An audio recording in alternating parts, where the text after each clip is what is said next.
Today we're going to talk about ADHD in adults. But first, we've missed a couple of weeks. We missed a week. We had a podcast on a week, and then we missed another week. Life has been busy, and so we've missed a couple of weeks over the past month or so. Right. I'd like to come up with a real legitimate reason. Right. But instead, I'm just going to make excuses. No, it has been our practice has grown. The good news is that our practice is growing. Yeah. And we've been managing growth, but we've had to make some adjustments. Right. And sadly, one of the adjustments was a shortened schedule. There's just less time for everything right now. Yeah. But we have settled in. We've made all the adjustments, and we're back. I think so. I hope we are. No, I think we are. Yeah. Right. Because we've had to added a couple of clinicians and some staff, and made some changes here in the office. But we're back. We are, and we have some new things planned. We're going to be working on some webinars and some other things coming up. But hopefully, you take a couple of weeks off, and who knows what you can come up with. Well, one of the decisions we made is we'd like to do, most of our emphasis, of course, here is on our clinical practice. Right. But we've decided one of the changes we want to make in 2019 is that we want to do more teaching. Right. Turn our, not transform completely, but add a teaching component to our clinical component. So we're going to be doing that in a number of different ways: podcasts, lectures, books, CEU presentations, workshops. So stay tuned. Yeah, there's more coming. So sorry for the absence, our absence, but we'll be back. We are back. We are. And we also want to thank everyone that has subscribed to us on YouTube. We are approaching 1,000 subscribers finally. That was good news. Yeah, it was creeping up there, and then over the past couple of months, it's kind of jumped up pretty well. And so, spread the word. Share our links to others that you think might be interested in what we talk about, and help us grow our community and increase our conversations. And definitely check out the YouTube channel, because a lot of people do comment and ask questions, and we have lots of interactions happening, especially with some of the topics. And so, jump in there, ask some questions, share your perspective, your experiences, and let's have conversations in that forum.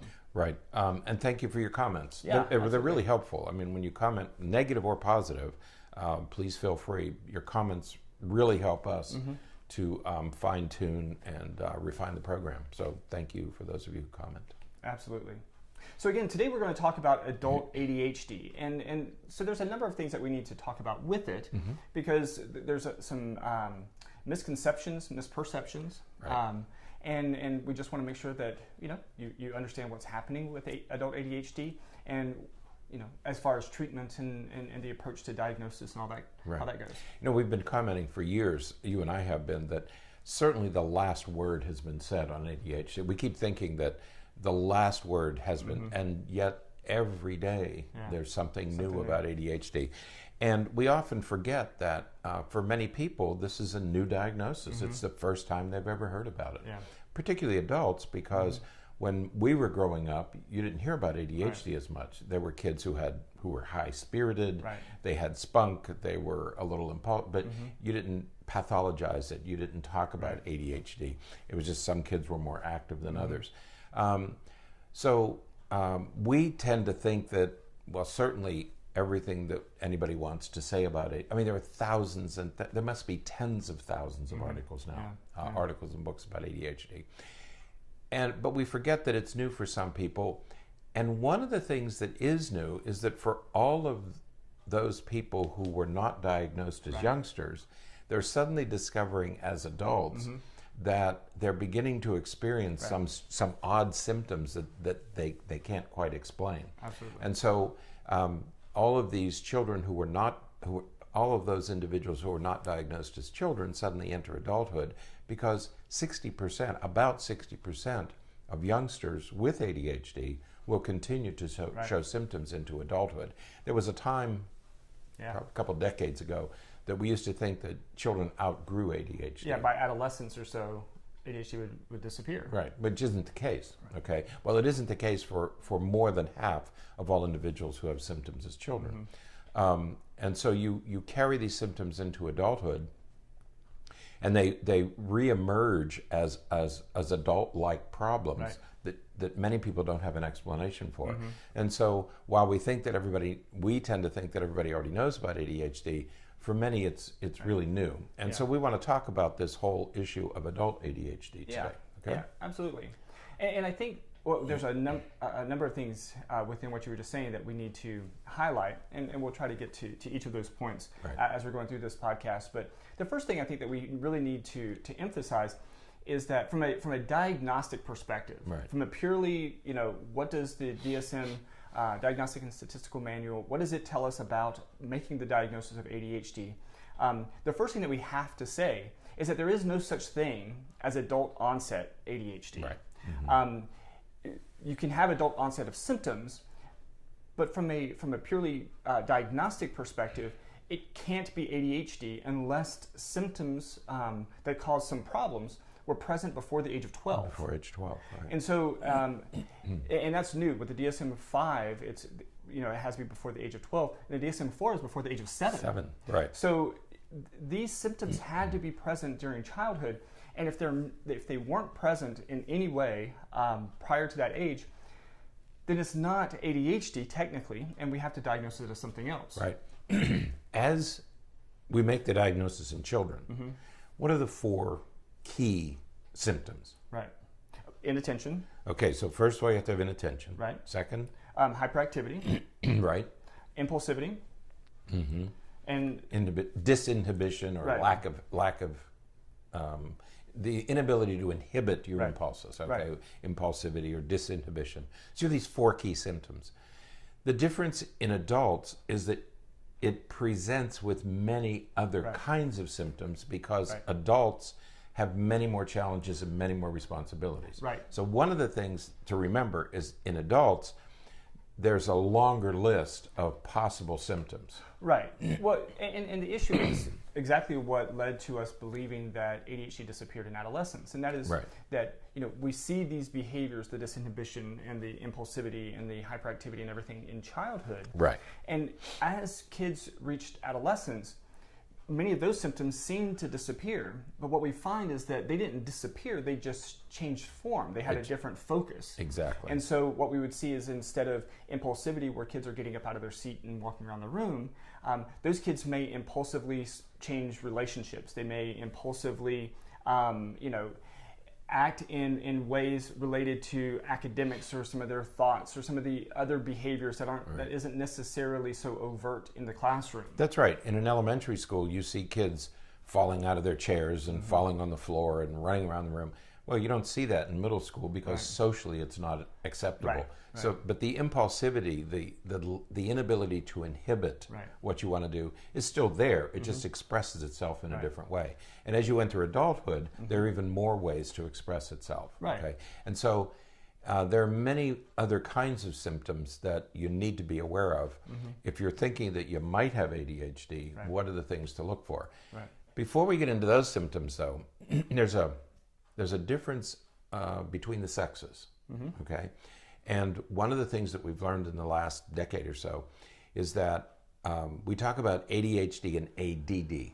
So let's clarify that confusion. Okay. Because it keeps popping up. So yeah, it's a little bit of it is admittedly confusing for those who aren't familiar with the different diagnostic textbooks. It could be confusing. It is, right. In the Diagnostic and Statistical Manual, which was published by the American Psychiatric Association, we refer to it as attention deficit hyperactivity disorder, and there's 3 subtypes.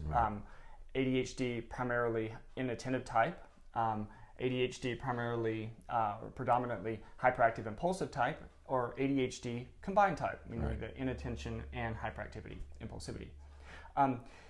There is another book, though, that physicians use, non-psychiatry physicians use, called the ICD, the International Classification of Diseases. Right. And that book refers to it as ADD, attention deficit disorder, with or without hyperactivity. Right. So that one kind of implies that you're going to have an inattention, but you're either going to have inattention with hyperactivity or without hyperactivity.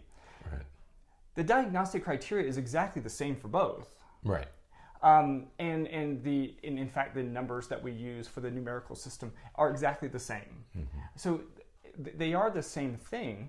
It's just that you use a different book, and depending on what book you use, you're going to say ADD or you're going to say ADHD. That's right. Even the Diagnostic and Statistical Manual used to call it ADD years ago. Right. But if you go to any other country and work, it's funny, we worked in Poland for a time, and they call it ADD because they're using the International Classification of Disease. They don't use the American Psychiatric Association.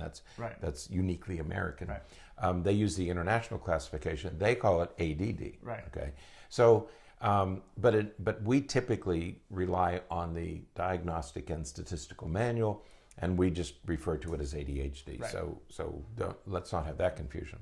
What is important in this distinction is that women tend to have higher rates of the inattentive type of ADHD. Right. And that's an important distinction. Right.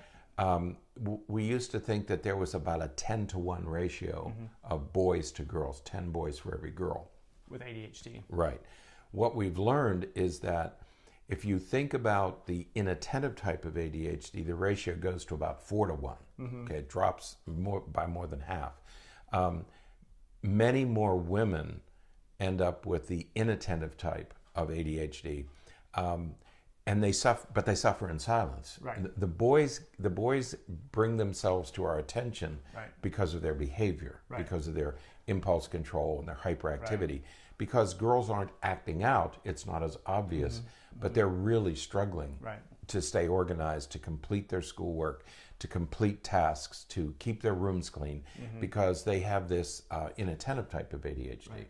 So for women, teenagers and young adults and other adult women, be careful that you might still have some of these symptoms. You're just not displaying them as a man would display them. Absolutely.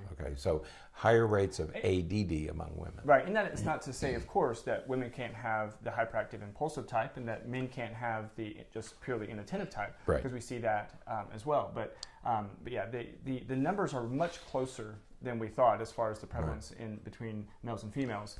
We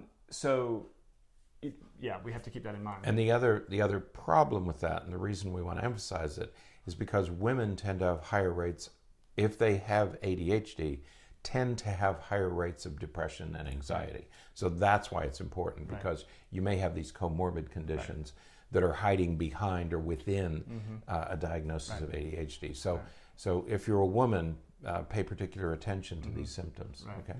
Yeah. So so with that sort of as our foundation, we talked a little bit about ADHD in adults, and so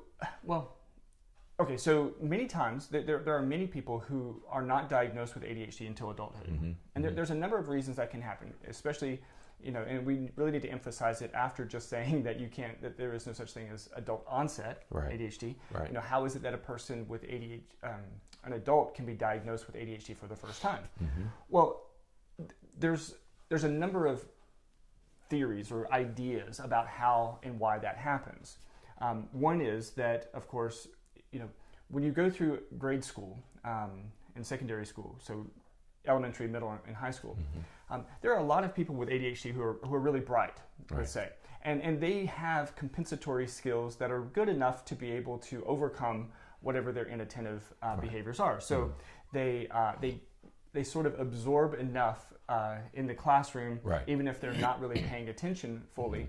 They're able to put pieces together, and so they do well enough in school to where they don't have any major attention drawn to them, and they do just fine.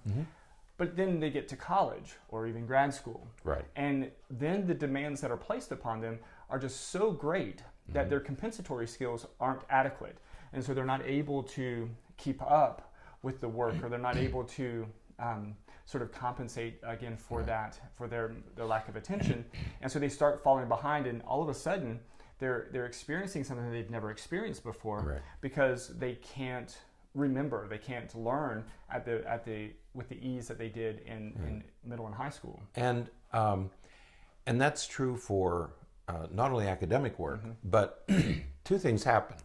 One is that as a student, elementary school, middle school, high school, your life is pretty organized. Right.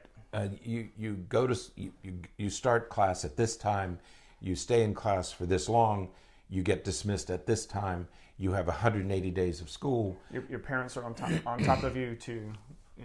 That's right. If you have parents who don't have ADHD, if you're fortunate enough to have parents who don't have ADHD, they help keep you organized. Okay. Suddenly, as an adult, all of that structure is gone. Right. Like you go to college. You wrote a column the other day, and in the column you said they don't even care if you go to class when you're in college. Nobody's gonna wake you up in the morning. Right. Nobody's gonna get your clothes ready. Nobody's gonna get you to school on time. It's all up to you. Right. So the demands of adulthood create a whole new set of circumstances. In depression, when we talk about depression and anxiety in adults, we talk about the diathesis stress model, that there's some interaction between your life and your ability to manage stress. Well, the same thing happens with ADHD. Absolutely. Suddenly, when the demands of adulthood, the increased demands of adulthood, plus the lack of external supports, that's when your symptoms might first appear. Absolutely. They were just covered up. They were there before age 12. Right. But because your life was so highly structured and everybody else kept you organized, your teachers and your schedules, even when you're in college, a semester is 15 or 16 weeks long. Right. You have a syllabus that tells you exactly what you have to do, exactly when you have to do it. Yeah. Suddenly you go to work after you nobody's doing that for you anymore. Okay. And that sort of stress, you have this underlying, the diathesis part, you have this underlying condition. Right. And suddenly the stress of adulthood, they're calling it adulting. Yes. They're turned it into I'm adulting now. Yes. Okay. It's a verb. Suddenly the stress of adulting causes the symptoms to appear. Right. Okay. So that's, I think, this diathesis stress model applies not only to depression but also applies to ADHD. Right. And so one of the ways that we have to explore this is looking back into childhood, because again, we have to have had symptoms prior to the age of 12. Right. And you might be thinking, well, if you were doing well in school, then how would you know if there were symptoms prior to the age of 12? And that's a great question. And sometimes we have to sort of make some assumptions. But there are times when they are available, we talk to parents of adults and say, tell us a little bit about when they were a kid. And what we find is, more often than not, the parents are like, oh yeah, we had to really tighten the structure up in the house because, if we didn't, he was all over the place. And so, we had to be really strict and really regimented to make sure that he stayed on track and focused. And because we did that, he didn't need medication. We didn't have to get him diagnosed with anything, and he was able to do just fine. Right. That's a good sign that, okay, these symptoms were there. They may not have interfered with his functioning because the structure and the environment was kept such that he was able to deal with and cope with some of those symptoms without any major issues. I have a perfect example. There was a time a few years ago that we did the evaluations for Major League Baseball players for ADHD. Right. And invariably the players would say to us, well, because they were in the major leagues, they were obviously better. And they would say, when I was in high school, it didn't matter. I could throw so hard that I didn't have to be thinking about what I was doing. Suddenly they get to the major leagues where the hitters are much better, and suddenly their ADHD symptoms really pop out. Okay, and again, that's the stress of adulthood. The other thing about adulthood that sort of as a way of warning or something more to keep in mind, as an adult, you could have the same 4 symptoms, okay, the inattention and all that. But the increased demands of adulthood really begin to stress what we typically refer to as executive functions, okay? One of the things that we notice with kids with ADHD is they tend to be disorganized. Their desks are messy, their backpacks, their rooms. It just, there's this clutter that follows them. But it doesn't matter because they have parents and teachers cleaning up the messes, okay? As an adult, you're expected to clean your own messes, okay? And if you don't, your life starts to fall apart. And so you have clutter. Your desk is cluttered, your car. Yeah. If you want to see if somebody has ADHD, go look at their car. Go look at the inside of their car. If it looks like an office, papers and cups and food and all that. There's a disorganization that follows you. Right. Okay, and those sorts of things. Remember memory problems. People say, well, I think my memory is good. It's probably not your memory. Right. It's probably the fact that you have so much clutter and you just can't sort it all out. Right. You're not attending well enough for it to really be processed. Right. So. That's right. And you can't keep your life organized. There are so many moving pieces. When you're only responsible for yourself, it's a little easier. But if you have a partner, a spouse, you have 3 or 4 children. I was talking to a woman the other day. She had 4 dogs, 3 cats, a couple of kids. I don't know how she keeps it all together. I couldn't keep all that. It's too much. My dogs would starve. If I had 4 dogs, they'd be starving. I mean, I'd forget. The dogs are the kids. One of them.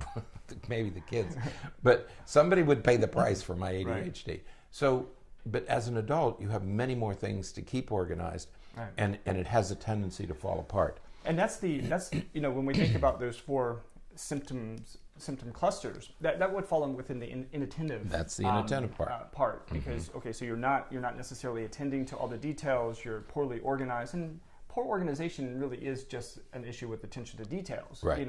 And putting, being able to sort things in a logical in a logical way, and so all of that falls within that inattentive category. That's right. So as an adult, you could have these 4 characteristic symptoms that we see in children. But as an adult, you're likely to see things like disorganization would be a larger issue. Poor time management is another one. If you're a kid... Again, that falls in the inattentive part. Right. If you're a kid, it doesn't matter. Somebody else is keeping track of your time. Honey, this assignment's due in 2 weeks, and so you have parents keeping after you. As an adult, you don't have that external structure, so time management can be a problem. The ability to focus on one thing and get it done. Right. Also, multitasking. Invariably, people with ADHD talk about how good they are at multitasking. And that's an illusion, okay? There is no such thing as multitasking. But everybody I see, every adult I see with ADHD has the illusion that they're very good at multitasking, okay? And they're not. So you have the symptoms of ADHD could present in a very different way in adults, okay? But there's a third set of symptoms that we see in adults that we typically don't see in youngsters, okay? Things like anger management, a short fuse, okay? Many people who have ADHD, because they're overwhelmed by things, by clutter, by I'm not getting it done, I forgot to do this, I was late, I got in trouble at work, I miss my kid's game, I'm just so disorganized, and then they explode in anger. Right. It's not because they have an anger problem, because they have an ADHD problem. Right, and that to me falls into the impulsivity category. Right. If we look at those 4, it's poor impulse control, expressed differently. Right. Right, and we will see some of that in kids, but not as much because the consequences for kids are pretty significant to act out like that, and so they tend to not. But the other thing is that we see. Remember, we were talking about as kids get older, the symptoms change, and as they continue to change in adulthood, their impulsivity and hyperactivity manifests differently as well. It's still there, but it manifests differently. A person with ADHD, for example, is far less likely to go into accounting because they're just not going to be able to sit there and have that kind of attention to detail, sit at a desk for that long of a period of time to work, that meticulously. So people with ADHD tend to go into professions where they're able to move more. They're able to get up and walk around and interact with others and things like that. What you also see is, other signs of impulsivity that you don't see in childhood, but you see in adulthood is things like, jumping in and out of relationships. Right, that's right. Impulsively getting into a relationship and then impulsively jumping out of a relationship and jumping into another one. You see in college, you'll see people who change majors a lot. Right. And that was something that I did. When I was an undergraduate, I think I changed my major about 15 times over the course of 3 years. And so, but that's what happens when you have ADHD and it's not treated and you don't really fully appreciate what's happening. you jump in and out of these things. It's like you take a course and you're like, wow, this is great. I'm going to change my major to, whatever it is. Right. And even though you really maybe have no interest in that. So inattention manifests differently, hyperactivity manifests differently, and impulsivity manifests differently in adults with ADHD. It's the same issue. It's the same core problem. That's right. But it just manifests through different behaviors than what we see in kids. That's right. And these the other three are the inability to cope with stress, okay?